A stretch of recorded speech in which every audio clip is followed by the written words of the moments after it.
Napabayaan ko yung YouTube kasi nga 'di ba, may school kasi hindi ko siya puwedeng pagsabayan kasi hindi ko alam kung saan ako magfo-focus, yun lang. And then ang balak kong bumalik is now na. Kasi itong video na 'to guys, i-upload ko po ito sa YT, panoorin niyo po. Ang pinagkabisihan ko is yung pagiging live streamer, pagla-live sa TikTok, and then sa ibang platforms.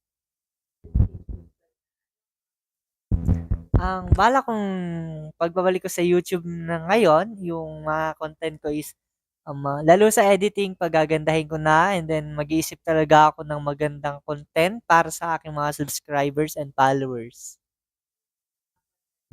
Ang kasi yung mga dating content is my own idea, and then now mag-e-explore ako kung ano ba yung patok or dapat kong gawin ngayong pagbabalik ko sa YouTube, and then balak ko rin gumawa ng content ng mukbang or yun lang.